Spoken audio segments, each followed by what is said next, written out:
नमस्कार दोस्तों, भारत एक सोच देख रहे हैं आप। दोस्तों, उत्तर प्रदेश में 2024 के चुनाव में, लोकसभा चुनाव में मध्य प्रदेश के सीएम मोहन यादव कुछ नहीं कर पाए। ऐसा हम क्यों कह रहे हैं, ये सब हम आपको बताएंगे। दोस्तों, एमपी में विधानसभा चुनाव हुआ था और भारतीय जनता पार्टी ने एक बड़ा दांव चला था। और वो बड़ा दांव इसलिए चला था क्योंकि सामने 2024 का लोकसभा चुनाव था। वो बड़ा दांव ये था जो भारतीय जनता पार्टी कह रही थी, मान रही थी कि ये बड़ा दांव है, वो टाई टाई फिस होता दिखाई दिया है। मोहन यादव को मुख्यमंत्री बना दिया भारतीय जनता पार्टी ने मध्य प्रदेश में। मोहन यादव का नाम जैसे ही आया, हर कोई हैरान रह गया, चौंक गया। और उसके बाद भारतीय जनता पार्टी ने यह परसेप्शन बनाना शुरू किया कि मोहन यादव को मुख्यमंत्री अब मध्य प्रदेश में बना दिया है तो उत्तर प्रदेश की यादव बिरादरी, यादव वोटर और बिहार का यादव वोटर वो भारतीय जनता पार्टी में शिफ्ट हो जाएगा और बड़ा असर डालेगा। लेकिन दोस्तों, लोकसभा का चुनाव हुआ, रिजल्ट हमारे सामने है, उनका कोई भी असर उत्तर प्रदेश की राजनीति में होता हुआ नहीं दिखाई दिया। दोस्तों, यूपी और बिहार में यादव बिरादरी अच्छी खासी तादाद में है। अब यूपी में अखिलेश यादव के कोर वोटर यानी कि यादव वोट बैंक में कैसे सेंध लगाई जाए, इसको लेकर भारतीय जनता पार्टी लगातार कोशिशें करती दिखाई दी है। दोस्तों, इसी कड़ी में यूपी में मुख्यमंत्री जो मध्य प्रदेश के मुख्यमंत्री हैं मोहन यादव, उनको स्टार प्रचारक की भूमिका में रखा गया था कि स्टार प्रचारक की भूमिका में मोहन यादव दिखाई देंगे और कई जनसभाएं भी करेंगे और असर डालेंगे कि यादव वोट बैंक किसी तरह आ जाए भारतीय जनता पार्टी की तरफ। लेकिन वैसा कुछ भी नहीं हुआ। मोहन यादव ने लोकसभा चुनाव में दोस्तों यूपी में खूब हाथ पांव मारा, लेकिन नतीजा जीरो साबित हुआ है।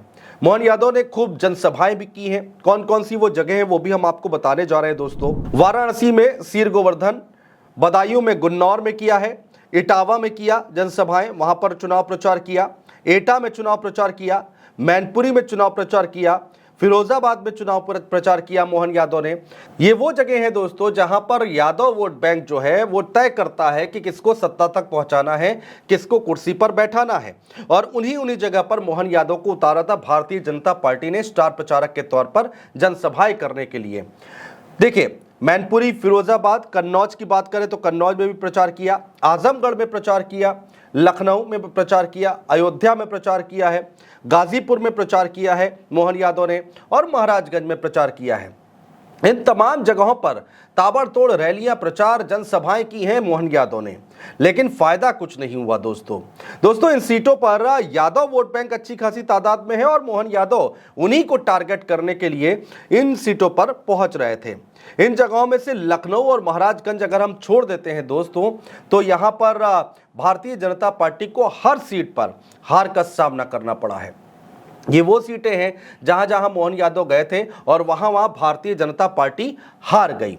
दोस्तों, बीजेपी ने यूपी में साम दाम दंड भेद सब कुछ अपनाया कि किसी तरह यादव वोट बैंक जो है वो उनके पाले में आ जाए, लेकिन आता नहीं दिखाई दिया। तो दोस्तों, जो रिजल्ट निकल कर आया वो चला गया समाजवादी पार्टी और कांग्रेस पार्टी के पक्ष में।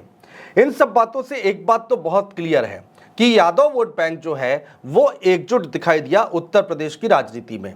जब मोहन यादव गए लोगों के बीच में दोस्तों, तो वहां पर श्री कृष्ण जन्मभूमि का मुद्दा खूब जोर शोर से उठाया था उन्होंने, और इसके बहाने अखिलेश यादव और उनके परिवार पर भी खूब हमले किए थे मोहन यादव ने। लेकिन यादवों पर उनका एक भी असर होता नहीं दिखाई दिया।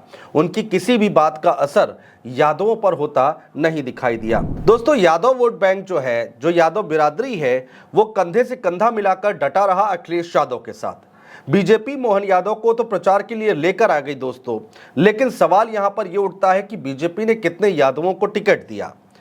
भारतीय जनता पार्टी को यादव बिरादरी से वोट तो चाहिए था, लेकिन उनको टिकट नहीं दिया भारतीय जनता पार्टी ने। दोस्तों, कई यादव बिरादरी के नेता हैं जो समाजवादी पार्टी से अलग हो चुके हैं और वो 2024 का चुनाव लड़ना चाहते थे। भारतीय जनता पार्टी ने उनको भी दरकिनार किया, उनको भी इग्नोर किया। भारतीय जनता पार्टी चाहती तो उनको टिकट दे सकती थी, लेकिन टिकट नहीं दिया गया। बीजेपी को वोट तो चाहिए, लेकिन टिकट बंटवारे में भागीदारी नहीं सुनिश्चित कर रही है भारतीय जनता पार्टी यादवों की। बीजेपी यादवों का वोट तो चाहती थी दोस्तों, लेकिन नहीं मिला। ऐसे में यादव वोट बैंक में बिखराव ना के बराबर हुआ है, या फिर यह कह लीजिए कि यादव वोट बैंक एकजुट होता हुआ दिखाई दिया है। जब मोहन यादव को मुख्यमंत्री बनाया गया था मध्य प्रदेश का, तब भी ये बातें निकल कर आई थी कि क्या यूपी का जो यादव बिरादरी है, बिहार का यादव बिरादरी है, वो अखिलेश यादव का साथ छोड़ देगा क्या? समाजवादी पार्टी का साथ छोड़ देगा क्या? क्या वाकई इतना बड़ा असर पड़ता हुआ दिखाई देगा क्या सिर्फ मध्य प्रदेश में यादव बिरादरी से मुख्यमंत्री बना देने से? लेकिन अब इस बार तस्वीर साफ हो गई है दोस्तों।